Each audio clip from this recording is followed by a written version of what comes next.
Di tengah Pandeglang yang terus berkembang, masih banyak cerita yang hidup di sekitar kita. Namun, tidak semua cerita dikenal oleh generasi sekarang.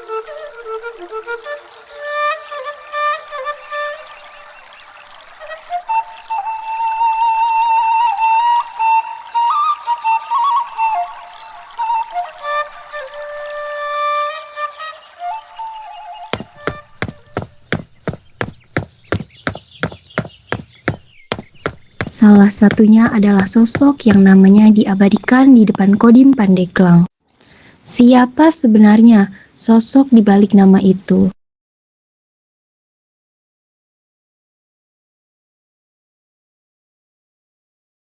Rasa penasaran sederhana pun muncul.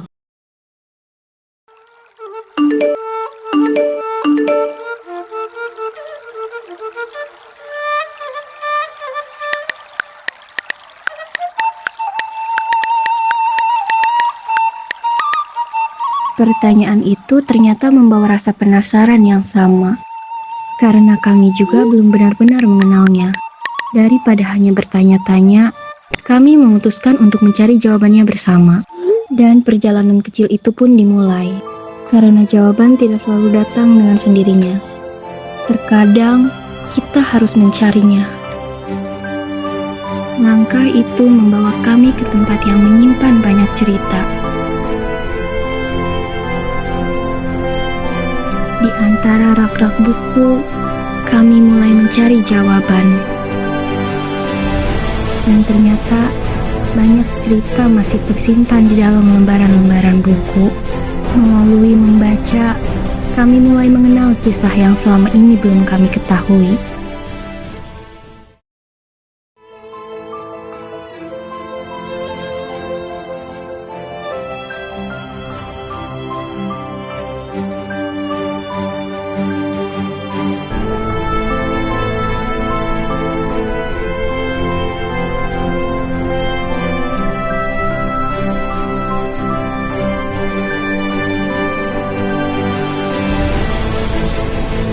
Dan dari sinilah, sebuah nama mulai memperkenalkan dirinya. Pemimpin Harpun itu salah satu tokoh putra Pandeglang asli, seorang pejuang. Lahir di Cadasari, menimba ilmu agama pesantren di wilayah Menes. Sampai menjadi seorang pemimpin dari mulai remaja udah kelihatan sebagai pemimpin, sebagai kepiawaian seorang namanya santri ya.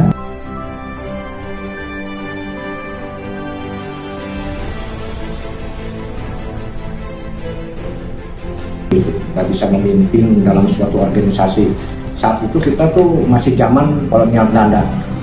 Nah, saat kolonial Belanda itu kan kita itu para pejuang tuh kan pingin mengusir para penjajah. Saat itu kedudukannya itu Belanda itu ada di Kodim. Kodim itu dulunya tuh bangunan Belanda, tempat keresidenan. Pada saat zamannya itu semua logistik yang ada di wilayah Pandeglang dikuasai oleh Belanda. Jadi bulog-bulog logistik dikuasai, dimonopoli.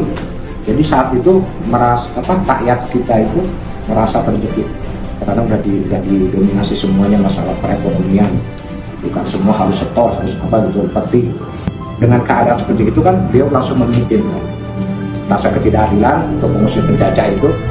Jadi satu persatu pasukannya itu kan dari mulai awal ya, dari mulai titik semua udah dikuasai. Contohnya kan pasukan Belanda yang ada di wilayah-wilayah pesisir itu udah habis, tidak bisa dikalahkan.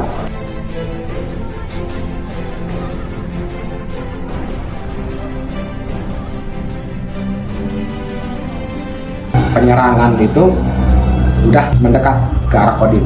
Ke arah Kodim. Ya, tepatnya di Kampung Kadomas, yang sekarang jadi stasiun. Di situ tuh ada Lubuk Padi Kabupaten Pandeglang yang dikuasai Belanda.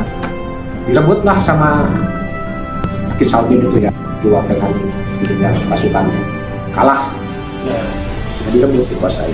Setelah dikuasai, nah, Belanda itu udah terusir, mungkin minta bantuan. Setelah 3 hari kemudian ditemukan jenazah Ki Salmin dalam keadaan tulang belulang, udah kebakar, tapi golok masih ada.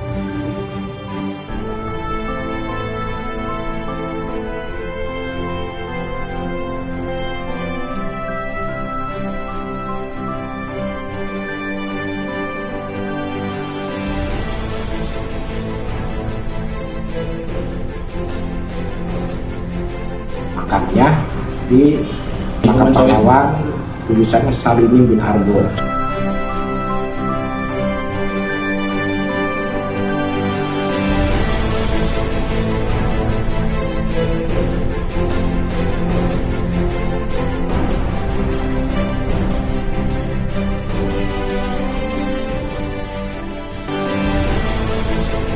Kenapa kita perlu belajar sejarah?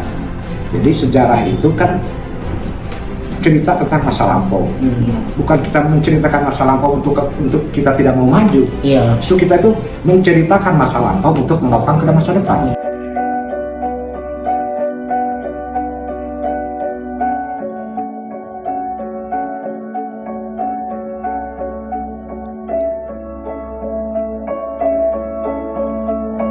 Lalu mengapa kita perlu mempelajari sejarah?